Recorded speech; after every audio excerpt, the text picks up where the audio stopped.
All right, everybody.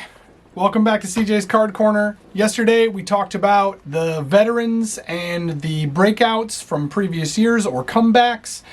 Today, we're going to talk about the prospects and rookies that I'm going to be buying and guys that I think are going to come up this year or have already made the roster for Wednesday that I think are easy buys and are going to make you some money during the 2026 season. Let's get started. Let's start right off the bat by a couple guys that were technically rookies last year, but really fell off the map, and I think their cards are really cheap, and I just wanted to get them out of the way. First one is Dylan Cruz. A lot of people are talking about him in Washington.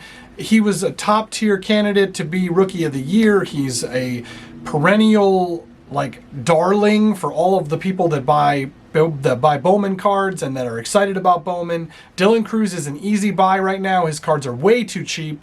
You can get his Bowman first autos for way cheaper than they've ever been, and a lot of people are concerned that maybe he might be a bust. Remember, guys, he was drafted with Paul Skeens at the same time.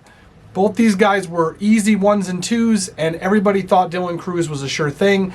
I think that I'm betting on the talent, and I'm excited about what he's going to bring to the table. Number 2, Jackson Holliday. Another guy, I wasn't a really big Jackson Holliday fan, but right now his cards are too cheap to ignore. Remember, he has all the talent in the world. This guy was a sure thing. He was going to be the next big thing in Baltimore. His brother Ethan's on his way up. He's got something to prove. He's got a chip on his shoulder. His cards are too cheap right now, and I'm definitely buying a few of them to add them to my investment portfolio. I think Jackson Holliday could turn into the same guy we always thought he was going to be and might be an easy moneymaker going into the 2026 season. Those are the two guys I just wanted to get out of the way really quick. Let's break into some of the bigger names and guys that not everybody's heard of that are going to probably be up during the 2026 season. Number 1, and my favorite, because I'm a little bit of a homer, I've talked about him before, Walker Jenkins. Walker Jenkins, to me, is the future of the Minnesota Twins, right behind Kalen Culpepper and Luke Keeschel. I think Walker Jenkins is one of the easiest buys on the market right now. His cards are still cheaper than they probably should be, and personally, I think he's an easy money maker. All he has to do is get healthy. He's got all the talent in the world. He's got massive power potential. He's got a great batting eye. He should be a staple in the Minnesota outfield for years and years to come. And I am buying his cards not just because I'm a Twins fan, but because I think the Twins are going to sell everything at the deadline, and Walker Jenkins is going to have an open spot on the roster, and they're going to see what he can do. Number 2.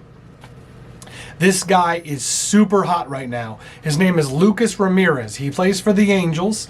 He played during the WBC or the World Baseball Classic, and his cards are super hot right now, but you can still get his Bowman autos for cheap. I think he's going to be a major part of the Angels' future, and I am buying him like crazy. He is a great player, and he looks really good, and he looked fantastic during the World Baseball Classic, and I am buying his cards like crazy. I recommend you do the same. His chromes are still relatively cheap at under $2 a piece, and his autos are under $100. You can get them for really cheap, and they're good cards. He's a good player, and he should play an important role for the Angels going forward. The second guy I'm buying, and this is a pitcher for the Marlins. His name is Thomas White. He has been a top-tier prospect for a couple of years now. I think he's one of the easier buys because he's going to pitch for the Marlins in 2026. I, again, think the Marlins are going to be bad. I don't think they're going to contend again this year. They are going to trade away some pieces on that pitching staff, and I think I've talked about yesterday, Sandy Alcantara is not going to be a Marlin all year. If he is not, Thomas White will have a spot. Even if he is, there's a chance Thomas White has a spot on this rotation, and I think he's going to come up and be a stud for them, and he's going to pitch really well. I would say his cards aren't super cheap, but I think they're cheaper than they're going to be. There's a lot of investment opportunity here with Thomas White, and I think his cards are going to be worth a lot more than they are now. Number 3, this is a pretty simple one, George Lombard Jr. Anthony Volpe is not the answer at shortstop with the Yankees. George Lombard Jr. is the future of the shortstop position for the New York Yankees. I know everybody loves him, and he's really highly touted, but he got sent back down to AAA. He is not on the starting roster for opening day, which means people are going to forget about him for a little while.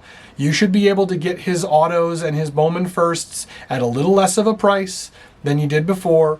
And then when he comes up, which he inevitably will, probably due to injury or some other reason, George Lombard Jr. is going to come up and he's never going to go back down.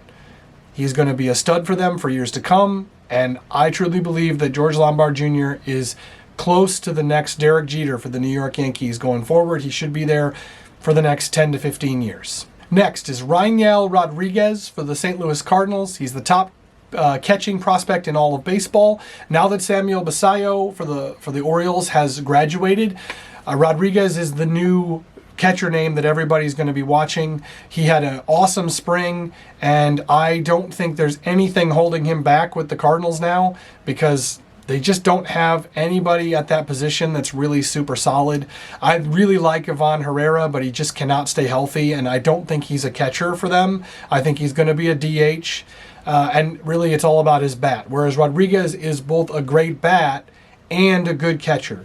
And I liken him to Yainer Diaz with Houston, and I think he's going to be a really good player, and I think his cards are going to continue to go up in value, and I'd get them while you can. The next one is Joshua Baez.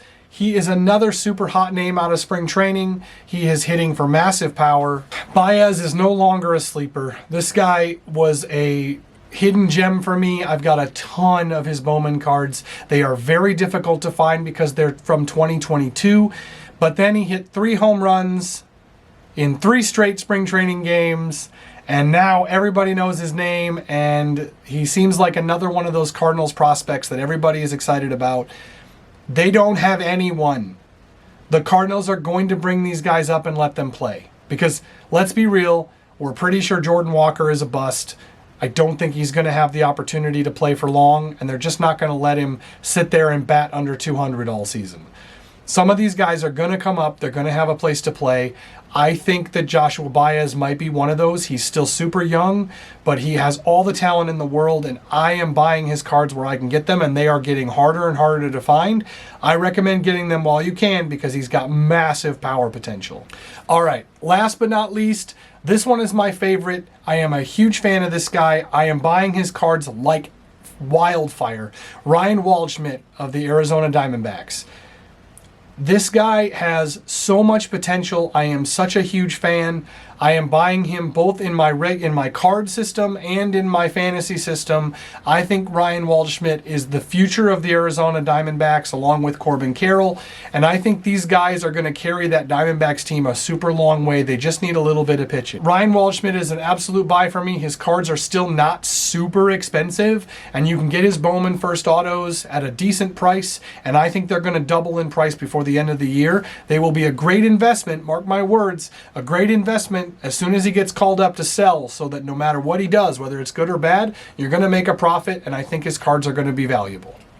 Those are my big prospects and rookies that I'm looking at going into the 2026 season. Today is opening day, everybody. Today is a huge day and my favorite day of the whole year.